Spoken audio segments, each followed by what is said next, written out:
I guess we're on, let me see here. Yeah. Arya Nagarjuna, class 3. You're going to show me Idim 6.17, which is a crying baby. Okay. Looks like Stanley when he wakes. Looks like Stanley when he wakes up. Okay. We're in chapter 25. We have 3 chapters now to go, 25, 26, 27. We have to finish them this week. Hopefully Grandpa cannot talk too much and finish the class. And we finished the investigation of the 4 higher truths. And now we're going to start the investigation of nirvana. Okay. And that's chapter 25. It's the investigation of nirvana. Okay. All right, let's go to this first image is the other guy starts with his same old, same old. In English, it's called same old, same old. I'll tell you the Sanskrit for fun, okay? Yade shunyam idam sarvam udayo nasti navyaya prahanad va nirodhad va kasya nirvana meshyate. How if everything's empty and nothing can start and nothing can stop, then how can you reach nirvana? You know, he's got the same old complaint. If everything's empty, I don't see how there can be a nirvana. And specifically, I don't see how you can stop human suffering or sentient suffering. I don't see how you can stop it. If there's everything's empty, if nothing starts and nothing stops, I don't see how you could reach nirvana. And he uses 2 verbs in his complaint. He says in Tibetan it's a bong and gak. Okay, so bong means give up something, and gak means shut the tap, you shut the flow. Okay, give up and shut the flow. Okay, and we have a nice commentary from Chonin Lama. So I'm following Chonin Lama Dragpa Shedub's commentary, which is great. And I got the good carving of it 2 days ago. I've been working on it for 7 years. Okay. And that's kind of frustrating because I have to redo the whole thing. We put together, Chonin Lama's works were destroyed during the Cultural Revolution. We started putting them back together. And we actually sent someone on a bus to Chonin Monastery. It's pretty cool. And he finished. His name is Jason Dunbar. He's the early ALL guy. He did a great job, and he went there at the cost of many diarrhea sessions. He got a copy of all the books, but it was a terrible, terrible copy. And one copy came from another city. And anyway, we found, I was using a bad copy up to now, but we just found a good one. So I have to start the whole thing over. Anyway, he says, bong, or to give up something means your nyomongs, negative emotions. And I'm not going to go too much detail into it, but he says nyomong ba. So there's a difference between klesha, which means negative emotion, or kleshik stuff. This computer is kleshik stuff. It's part of samsara, but it's not a negative emotion, unless I'm late for class. Okay. Anyway, he says give up basically negativity, mental negativity, and gok is interesting because classically, when you say gokpa or gog, it means stopping. And then they always say nir lenki pumbo, the 5 parts to you that you took on, the 5 parts to you that you took on when you were born.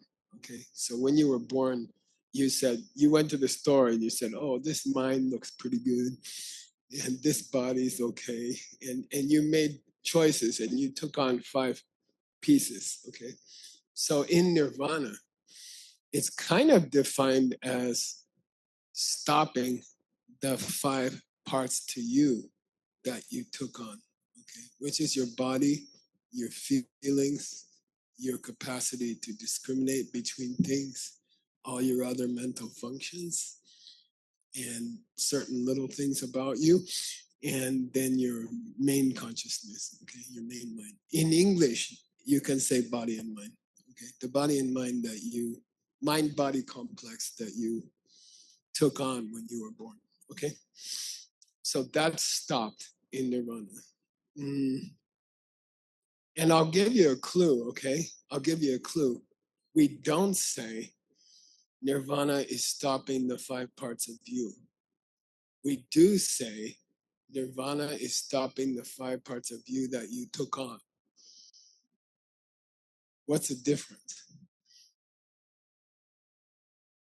Yeah, you could have parts of you that you didn't take on. In other words, the taking on is the bad part. Okay, being forced into a body which will die is bad. Having a body which doesn't die is fine. Got it? You can have the 5 parts to a person, but you shouldn't have the 5 parts to a person that you took at birth. When you took birth, you made a mistake at birth. Actually, you were forced to. Don't. It's not your fault. It is your fault. Anyway, you took a certain body on, and it's a nirlengipubo. It's a taken on body, and it will die. It has to die. Okay, it has to get old. Has to die. Okay, so he says nirvana really has 2 parts, and Nagarjuna says nirvana has 2 parts. One is get rid of your negativities and everything involved with them.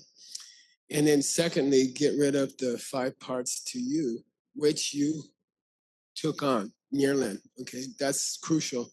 In this discussion of nirvana, that's crucial. Okay, we're not, well, we got to talk about it. Okay. Next picture, Francisco. Yeah, this one the AI did not too bad. By the way, Tim, my AI, he's not, my AI has a option on it. You can make a new picture with the AI, or you can say, show me all the pictures that anyone ever made about this topic in the last, since AI started. When you make an AI picture on almost AI platforms, you give up the copyright to it when you make it, which means they can sell it to everybody. And so you spend a half hour struggling to get the AI to do what you want, and then they sell your picture to everybody.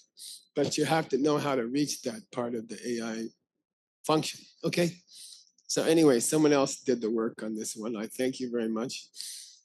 They always keep the title, and it's in Russian or German or Spanish or Chinese, and it's cool. I forget which one this one, but anyway, somebody else made this, but it fits. Okay. I want to ask you guys today, where are we going in the flow of the last 3 chapters? Okay, we're sitting here together. You can say last 4 chapters. We're sitting here together. We're here. We're stuck here for a week, hopefully, unless you break your arm and go to the hospital. But so we got 4 chapters that we're going to be working on. Okay, is there a flow between the 4 chapters? And I'll tell you the 4 chapters again. 24 was an investigation of the 4 truths. 25, which is what we're doing this morning, is an investigation of nirvana. 26 is an investigation of the 12 links of the wheel of life. And 27 is an investigation of how you look at things, viewpoint. How do you look at things? Okay. And maybe think about it, okay? Maybe think about it until the next class, okay? And then think about it during your. Let's think about it. What's my next class, Tim? Oh, Tim's not here. No, I mean after Friday or something like that. Saturday. That's too long. You'll forget about it. How about in the next class you tell me the flow? Okay. Well, how do you see the flow? I'll tell you the four things that flow again. What's the first one? Four truths. Second one's nirvana. Third one's the 12 links. And then it's how do you view the world? Okay. And then we're done with the most famous book in Buddhism. Okay. That is the most famous book in Buddhism, I would say, except for the sutras. Okay. There must be a reason why he went through that flow. There must be a reason. There must be some deeper reason. Maybe someone can think about it before the next class. Okay. All right. And next is we're going to discuss nirvana. Arya Nagarjuna starts to discuss nirvana. And don't forget that Arya Nagarjuna is at the very beginning of everything. Okay. After the Buddha, all you have is some Abhidharma stuff going on for 700 years. And then you have Nagarjuna. Then you have Arya Nagarjuna. He is before the two brothers. He's before Vasubandhu and the Sangha. Okay? He's before all of the logic schools. He's before everybody else. Okay? He's the grandpapa. Okay? He's the mafia don. All right. And so when he goes through a topic, it's very interesting because you're getting a Buddhist genius discussing Lord Buddha without any help. He's doing it on his own. He's kind of he's the first Mahayana teacher. He's the first Bodhisattva teacher in history after Lord Buddha. So his opinion about nirvana is interesting. Okay, and it's kind of nice to see him. For me personally, it's nice to meet someone who didn't know the lineage. He started the lineage. Okay, so what was his thoughts? He was fresh off of Buddha. You see what I mean? And he didn't have 2,000 years of commentaries. Okay, so by the way, in some religions, I would say the longer it goes on, the more confused it gets. And there's weird ideas come in and weird schools and problems and things like that. In Buddhism, the opposite happened. The more centuries that went on, the greater the commentaries, and the more clear it became. Buddha spoke in riddles, and by the time you get to Tsongkhapa, they have made it beautifully clear, exquisitely clear. Okay, in this lineage, as time goes on, things get more amazing. Okay, it's cool. It's a cool lineage. Okay, so anyway, here's I call this picture. I gave it a name. Here today, gone tomorrow. This is an American idiom. Here today, gone tomorrow. Oh, like I don't know. You meet a cute boy in high school, and you're like, and then he's gone. Like that.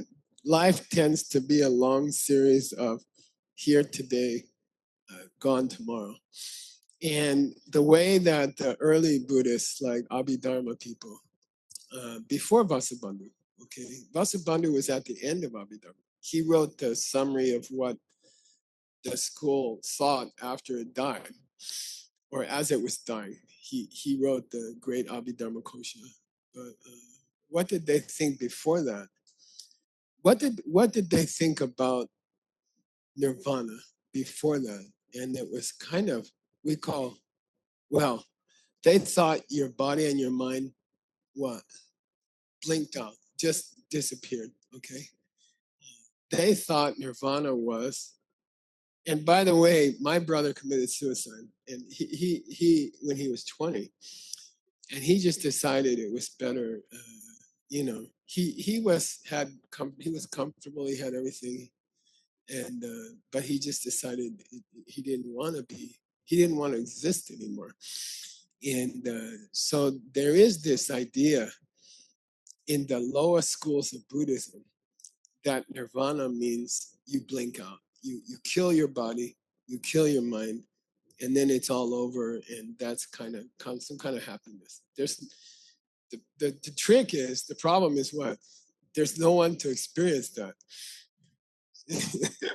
And they didn't think of that. I want to be happy. Okay, I'm going to kill myself. Okay, then you kill yourself and say, who's happy? Okay, and that's the Nagarjuna's complaint. He's like, is that nirvana? Is it nirvana just to blink out? And then who achieves that? Who reaches that? Who's around to reach it? And it doesn't matter at that point. You can't call it happiness, I think. Why? There's no one to feel happy. You're dead. You're gone. Your body's dead. Your mind is gone. Okay. But this lower schools misunderstood the idea of nirvana. What's nirvana mean literally?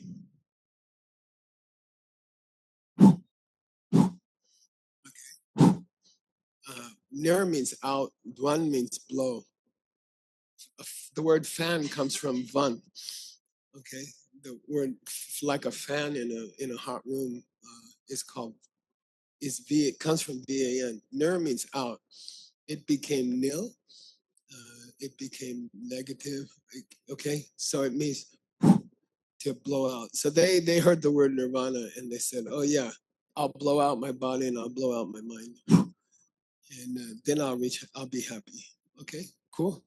And I think there was a band in America called Nirvana, and the head of the band killed himself, and so everybody thought Nirvana must be like that. It must be how you just kind of disappear or something. Okay, that's an old idea of Nirvana. Then that developed later into another idea of Nirvana. Okay, and we call Sak Che and Sak Me. Okay, Sak Che and Sak Me.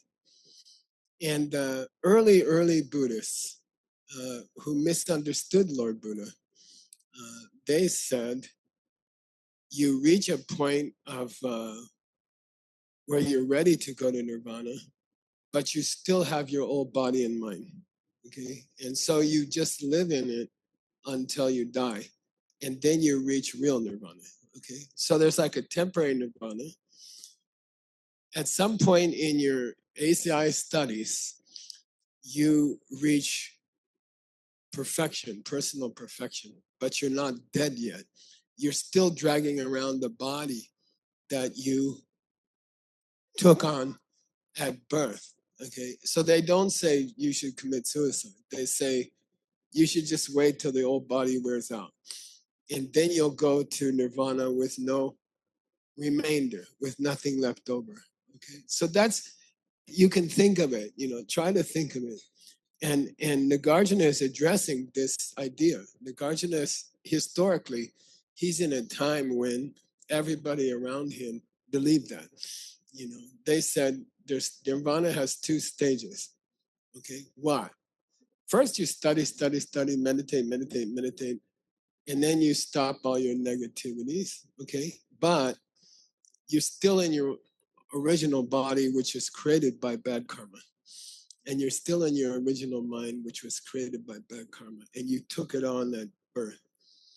And then if you can stop doing bad things, then that old body will slowly wear out, and then you go into some kind of blink out. Then you blink out. Okay, so they say there's a period inside the old body and mind while it's purifying, and then it blinks out, and then that's death. You die, and everything is smooth. So it's not like you shoot yourself or something. It's not like you kill yourself. You stop making bad karma. Your old body and mind created by bad karma wears out, and then you reach nirvana with no remainder. Okay, so they call it, first you have a nirvana with something left over from your birth, and then later you reach nirvana without anything left over. So they always put it into two pieces like that. First you're in samsara, and you're caught in the wheel of life. Then you get out of the wheel of life mentally, but your body hasn't caught up yet. And that's called nirvana with something left, with something lousy left over. And then that dies, that wears out, and then you reach nirvana with nothing left over. So that's the lower school's presentation of nirvana with something left over. And then later comes nirvana with nothing left over. Okay, got it? Now, next picture, Francisco. I got an idiot I'm sorry, AI, and not IR. And I'm sorry. And I spend, my wife knows, I spend many hours every day working on this stuff. And, I tell the AI to do this, and he's like, duh. And I spend about half an hour on one picture, and then I say, I'll just take it. Anyway, I said, show me a diamond with a subway running left to right behind the diamond. And he just couldn't get it. So the idea here, okay, there's a diamond on the subway platform, and the subway train is moving down the platform. Okay, got it? So the train is approaching the platform. There's a huge diamond in the platform. The train hits the diamond level line, and then the train continues beyond past the diamond. Got it? And that's the higher school's opinion of nirvana with something left over and nirvana with nothing left over. Okay. And they would say, now this is a very interesting, mysterious thing. They say nirvana with nothing left over happens first. And then you get to nirvana with something left over. Okay? So the lower school is easy. First, you have something left over, which is your old body and mind that you took on. And then that wears out and that dies. That body and mind die. And then somehow you're still around and you reach nirvana. Okay? And then the higher schools, Nagarjuna, he says, you guys got it wrong. It's the reverse. First, you reach nirvana with nothing left, and then you reach nirvana with something left. Okay, that's very, very famous. Okay, that's a very, very famous Arya Nagarjuna thing. And the mayor of Rimrock is going to explain it. No? Okay. Briefly. So the nirvana with something, nothing left over means you get out of the wheel of suffering without body time. And when you have nirvana, the diamond. What's the diamond represent?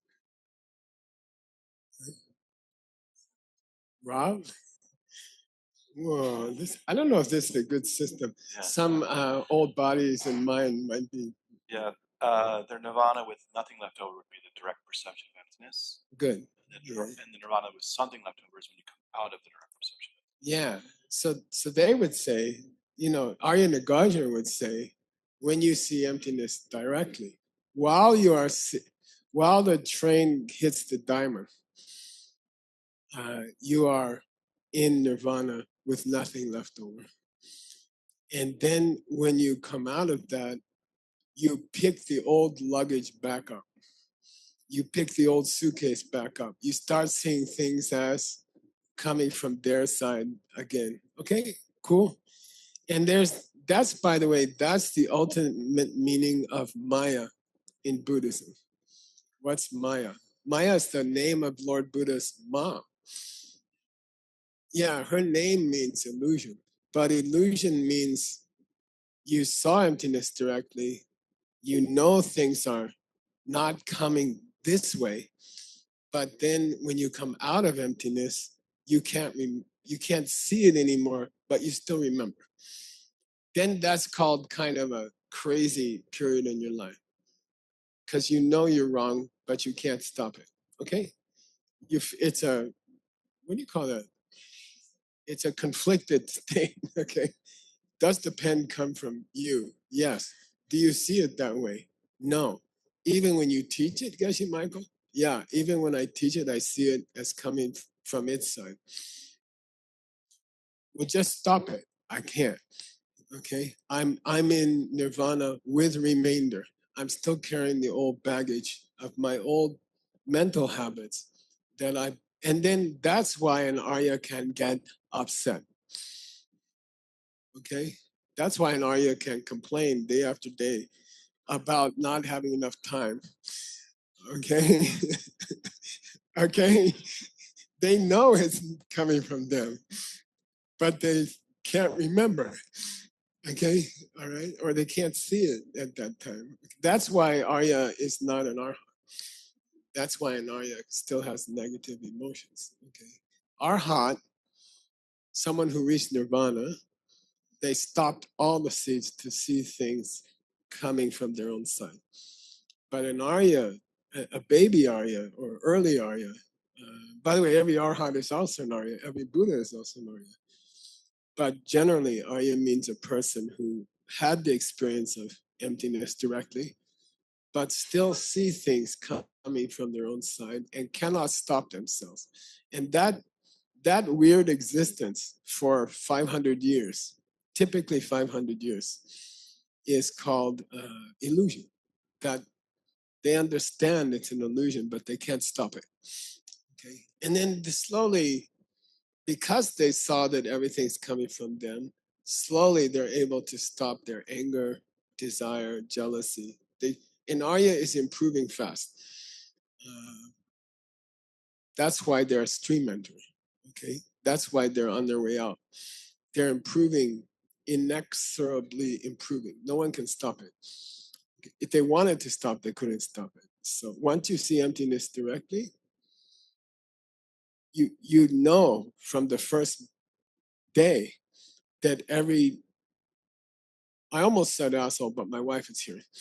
Every irritating person you ever meet was coming from you, but you can't stop being irritated. Okay, and that's a baby Arya, and then they have to work, and then they become an Arhat. Then they reach nirvana. So they reach nirvana without any baggage first, and then they pick up the baggage again and struggle with it until they reach Arhat. You see what I mean? Okay, got it. Okay, we finished that one. Next picture. This is called Parinirvana. This is a Vietnamese image, actually, from Vietnam. And there's many carvings and statues. And they're in English, they say, "Oh, Buddha reached his final nirvana," you know. And it's a polite way to say he kicked the bucket. In English, we say he died, you know. So they will say, they don't want to say Buddha died. So they say Buddha reached his final nirvana. And it always irritated me. I said, just look, say he died. You know? No, he reached his final nirvana. You know, yeah. And the name of this item, the name of this picture, okay, for all of ACI future history, is Parinirvana : last chapter in the big act. Last chapter in the big act. Okay, Lord Buddha performed 12 miraculous deeds in his lifetime. Every Buddha, male, female, Tara, performed 12 great deeds in her last lifetime. Okay, and those are called the big act. Tsutemba, say Tsutemba. Tsutemba means really good at pretending.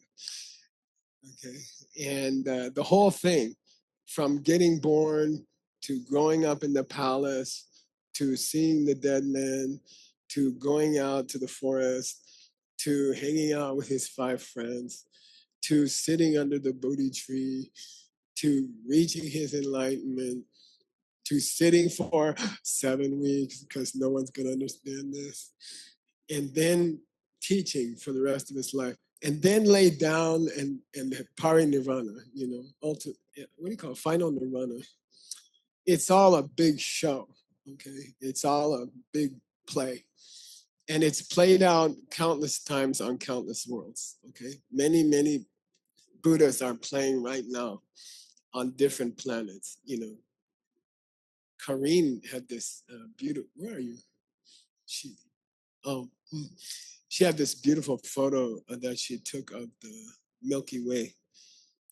We are on the edge of our galaxy. Earth is on the edge of a huge circular galaxy of billions and billions of planets, and it's only from Diamond Mountain that you can see them.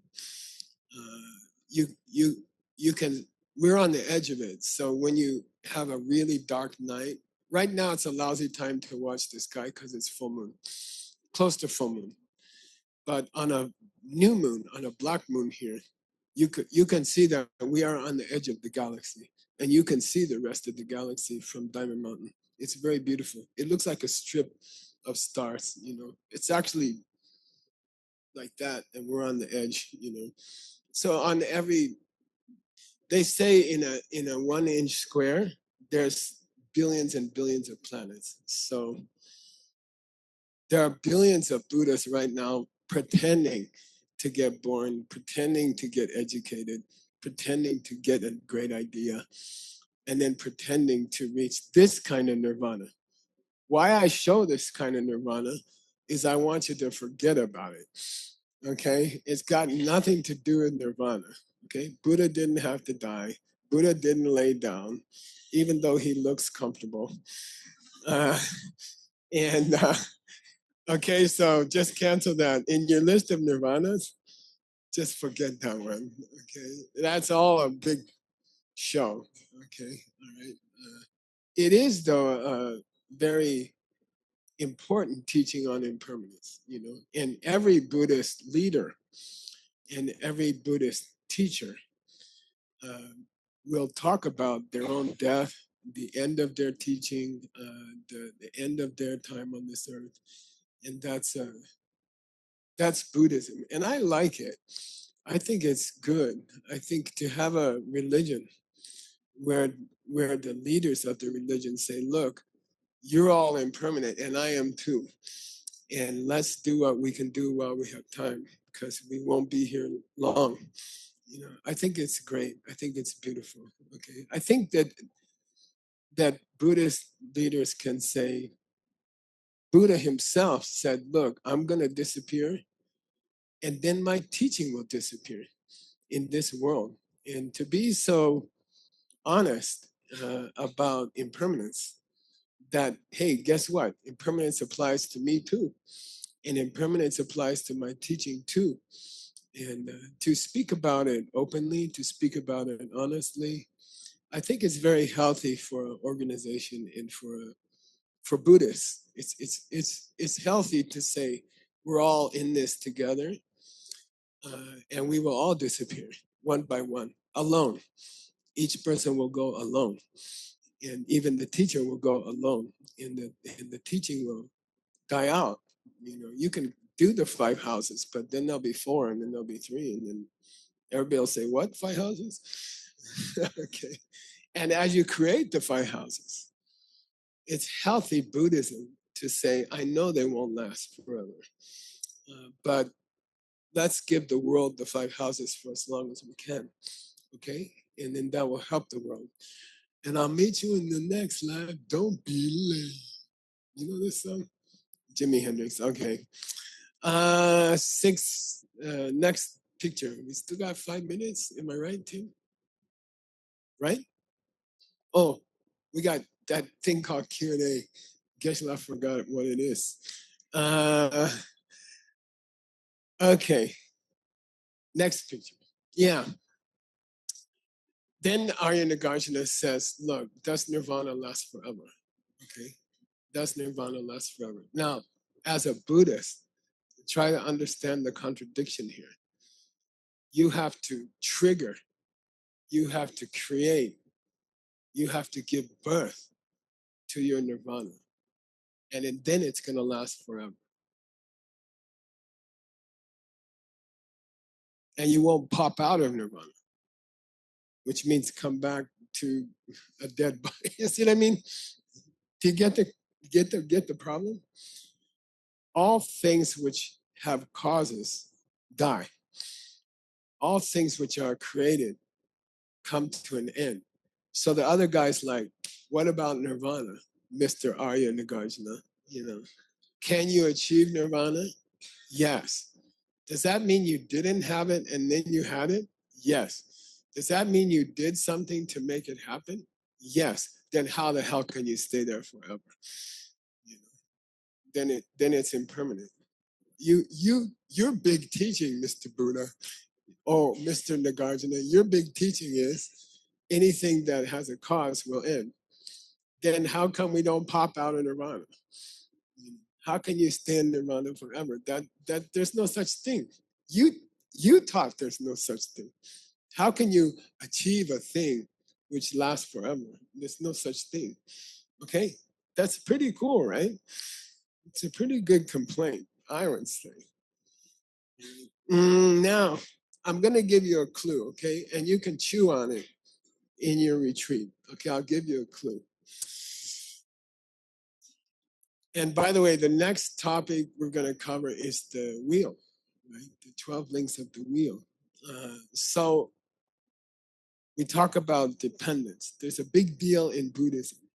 Everything is dependent. Everything depends on something else, right? And there's two kinds of dependence, all right?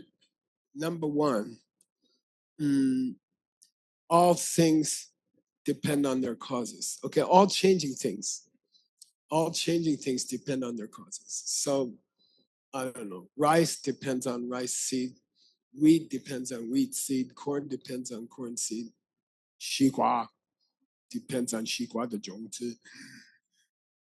I'm not as good as Jasmine, but I learned one word for every 100 words she learned.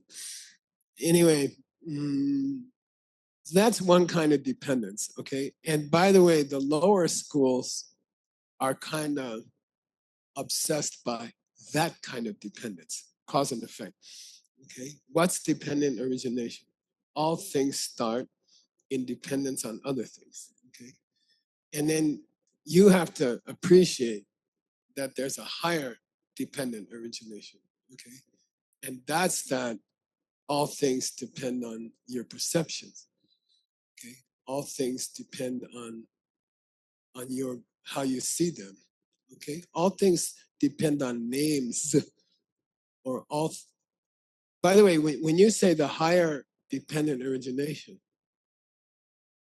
doesn't mean all things come from causes. It means all things come from your perceptions, okay? All things come from your seeds, okay? All things come from names, okay? And there's a big deal about names and labels. And all I want you to remember, okay? And never forget it, okay? When Buddhism says names, all things are name only, name only, label, all things are labeled. It means all things are ice cream with chocolate sauce. Okay, what's that mean? It means that we take the parts of a pen, the tube and the color, we take the shape and the color, okay? And then on top of it, we pour the chocolate sauce. I'm getting hungry. We pour the chocolate sauce of the pictures that come out of our mind. And that's dependent origination. Okay? The higher dependent origination doesn't mean everything comes from causes. The real dependent origination means the world is all pieces which are put together by your mental pictures. And each person has different mental pictures. Okay, so each person is experiencing a different world. Okay, an insect doesn't see a pen. A dog doesn't see a pen. A human sees a pen. The parts are the same. The pieces are the same. Okay, but their mind has a new picture on top of that, and that is timeless, and that is not what you would call cause and effect. Okay, it is not. That's a dependence, which in a way is beyond time and is beyond growing and stopping.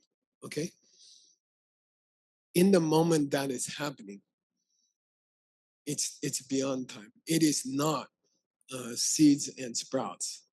It is pictures and parts, and that's beyond time. Okay, you can have pictures on top of parts and not talk about seeds and sprouts. You see what I mean? There's two kinds of dependence in Buddhism. One is over time. The seed causes a sprout. Okay, that's a lower school dependence. Higher dependence.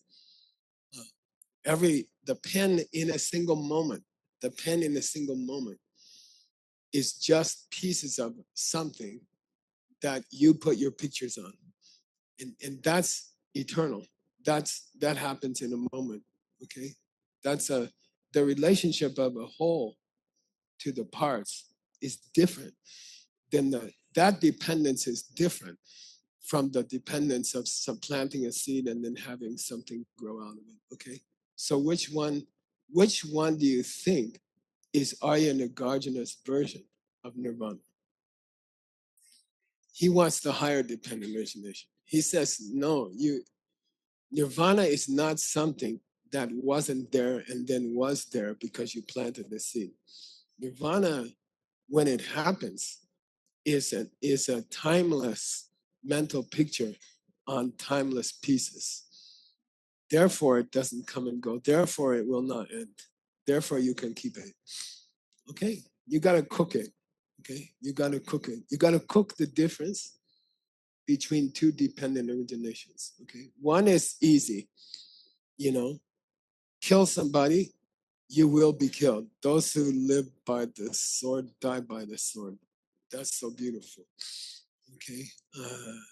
That's one. That's cause and effect in one sense. But the higher cause and effect, the higher dependence is that you are surrounded by pieces and you make your own holes. Each person makes their own holes according to the pictures that they have in their mind. Okay? That's also dependence. Things depend on your pictures. And that's in a single instant. That's in a single instant. Okay? And that dependence in a way is timeless. If you could achieve that kind of nirvana, you could stay there. Got it? Okay? You gotta think, cook it. You gotta cook it. So understand the other guy's problem. Understand the other guy's complaint. And it's fair and it's a good complaint.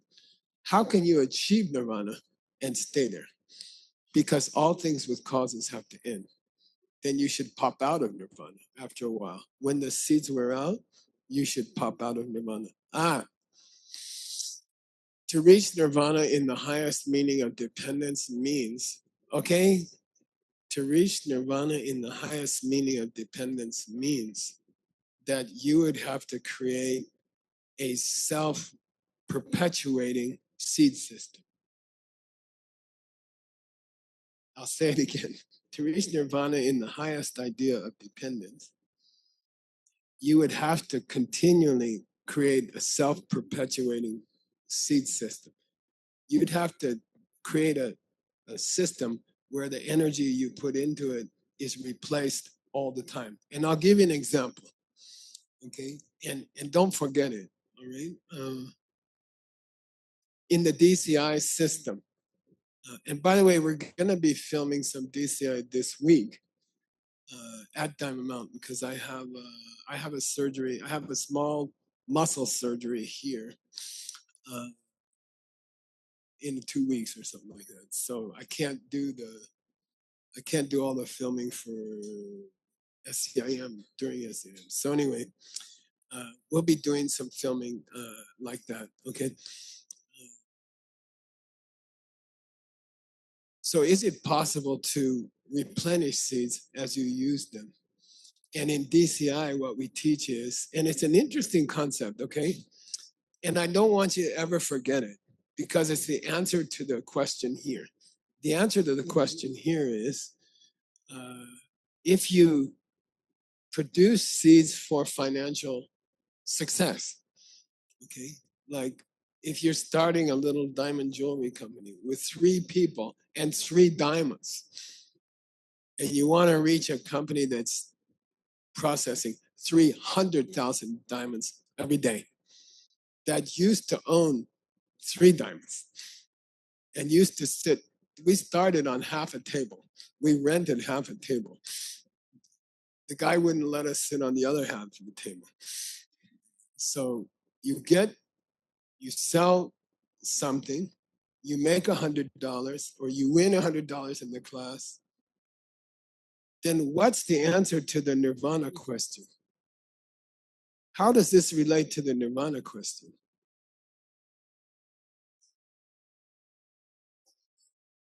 Reinvest. Yeah. Reinvest. Okay. Every time you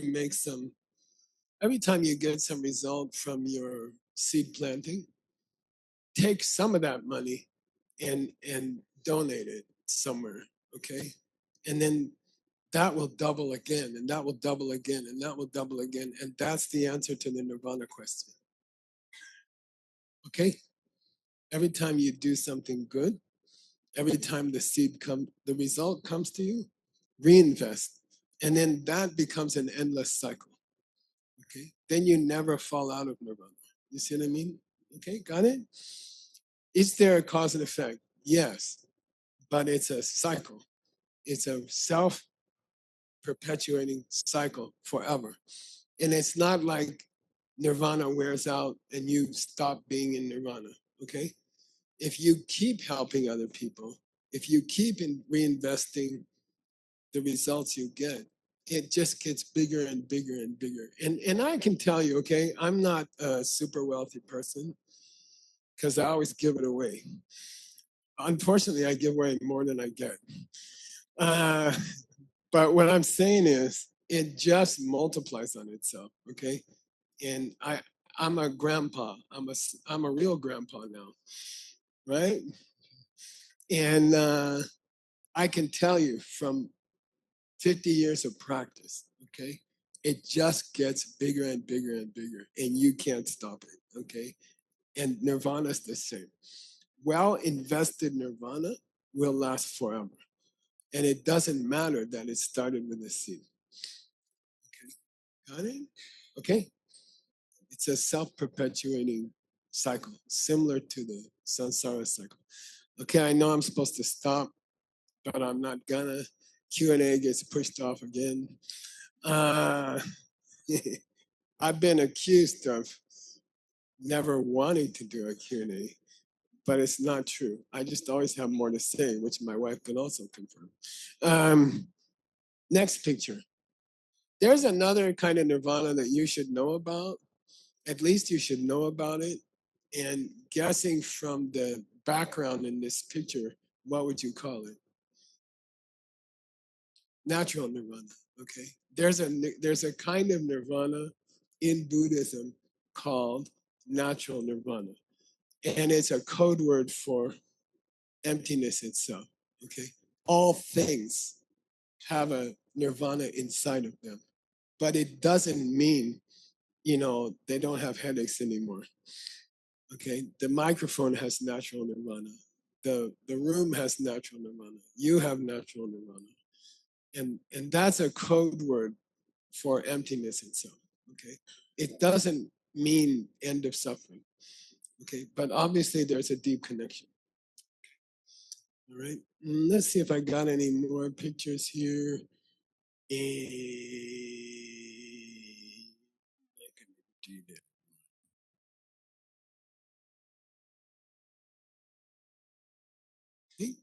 I think we finished nirvana. Let's see.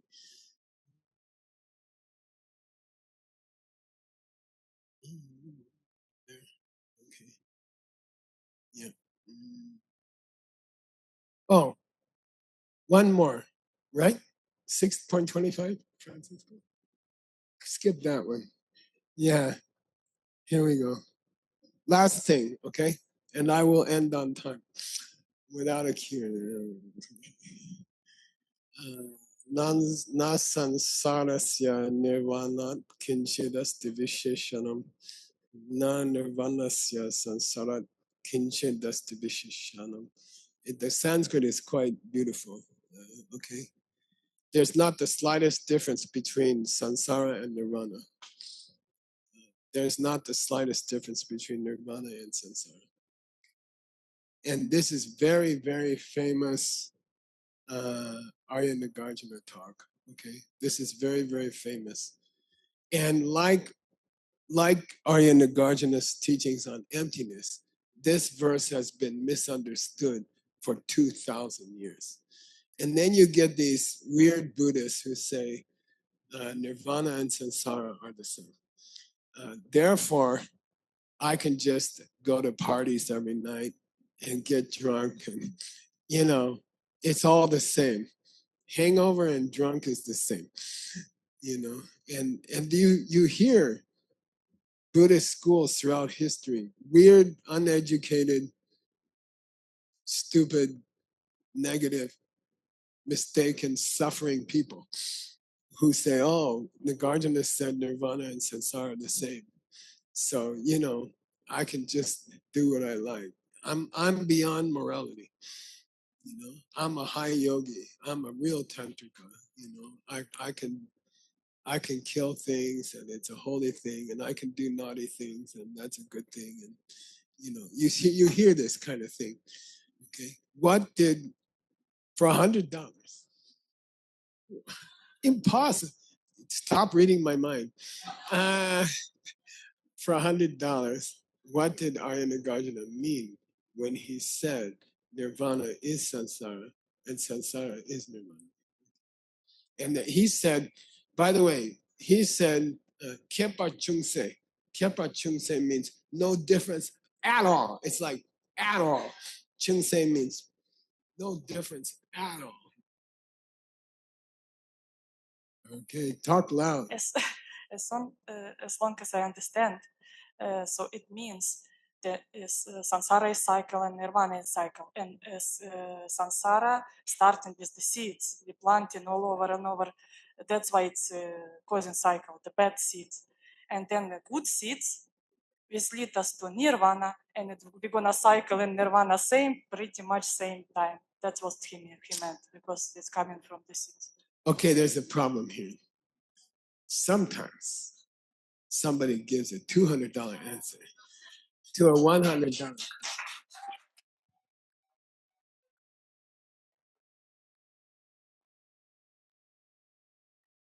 Have it somewhere here. Yeah, that's a $200 answer to a $100 question. Yeah, perfect answer. Okay. Yeah, there's two cycles here, and they're both cycles, but one's a happy cycle and one's a miserable cycle. Okay, that's all. Please, when you teach Nagarjuna, please teach this verse, and tell people, wake up. Nagarjuna is not saying you should go get drunk every night because samsara is the same as nirvana. This, please do your best through the rest of your life to fight these stupid ideas about Buddhism. Okay? All right? Promise? Okay. Now you have to do the other cycle in the bathroom. So I'll see you in 15 minutes, 10, 30? Oh, okay. I'll see you at 8:15. Okay? Thank you.